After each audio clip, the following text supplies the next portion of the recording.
Hi, Tea and Dainty, and I want to carry on with our series of 15 plus methods for lead generation and go into another one today. And I want to talk about webinars, seminars, and teleseminars, go through a bit of the differences in them and how you can use them. Webinars. Webinar is really just conducting a seminar over the web, and I'll talk about seminars in a minute. And excuse me. And it can be in person or it can be pre-recorded or recorded and then set it up. I think it's much better in person because then you can answer questions as you go through it, and it just gives a lot more authenticity to it. And don't forget, being authentic is one of the things that you want to do. Do one topic at a time when you're doing a seminar or a webinar, rather. Don't go into a whole bunch of topics and like I'm doing. Although I'm doing 3 today, I'm trying to cover more or less one topic at a time. I guess to a certain extent, if I did this live, it would be a webinar. But in essence, when you're doing a webinar, it's probably going to take you anywhere from 45 minutes to 2 hours, depending on what you're doing.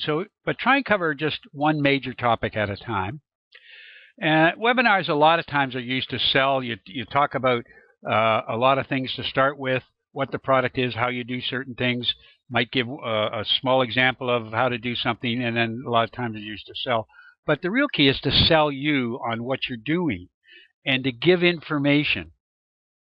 And what I like to call it is, I didn't make this up, but somebody else did, RIA, results in advance. Make sure you tell somebody how to do something, not just what to do all the time, but how to do it. Now, a lot of these, what I'm doing now, are what to do's, but you're getting a lot of how to do things too out of what I'm giving you. If you follow along with what I'm doing, you'll find it is quite a lot easier. Nice thing about a webinar is you can poll your audience. You can ask them questions. Did you like this? What's your feeling about this? And they're also in particular GoToMeeting or GoToWebinar, I think is the best one. And you can poll them and you can say, how did you like this? What do you think of this thing? You can even write down polling questions and get a poll. Give 3 or 4 different answers, and everybody checks one, and then you get a percentage of who did what. Or who believed in what.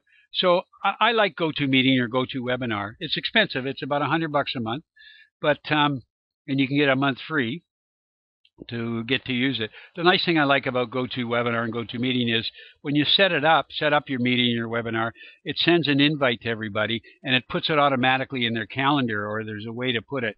Some of the other ones I've been, you got to cut and copy and paste, and it's just a real pain to do it. So use one that's easy. GoToMeeting, GoToWebinar are really good. And you can also use GoToMeeting for internal meetings too.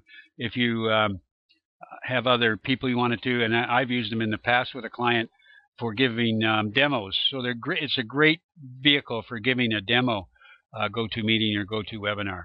So that's what a webinar is. It's really just a seminar over the web. A seminar, of course, is in person, and they're very effective. It's a live venue, or in person, as I said. So people come to you and sit down at and I'm sure you've all been to one over your sometime or another. The problem is with them, they're expensive. You've got to get a room. You've got to find out, how much you got to pay for the room. You got to pay for probably coffee or something. You've got to, you might have to pay for a projector. People are going to have to come to your venue and pay, etc. So it does get expensive, but it is, in essence, the most effective. The other thing is there's lots of pre-work to do. As I mentioned, you got to make sure everything's set up properly. And then you've got to keep, as with webinars and teleseminars, you got to keep telling people about them and make sure they show up. However, seminars are very effective, and they're a great way to give information, and also a great way to sell. If you run a webinar with a whole bunch of people about different topics and different speakers, then they can sell from their platform. But even if you just run a webinar on your own, or seminar rather on your own, they're very effective for selling. TeleSeminar is just like a webinar, only it's over the phone. Obviously, and they're best when you interview somebody because it gives you back and forth. The problem with a teleseminar is, and you should have your topics in advance about what you're going to ask the interviewer, and give the interviewer a chance to ensure that he or she has enough information to talk about the teleseminar. The trouble is, you can lose people on them, obviously, because they're probably listening to it on a headset.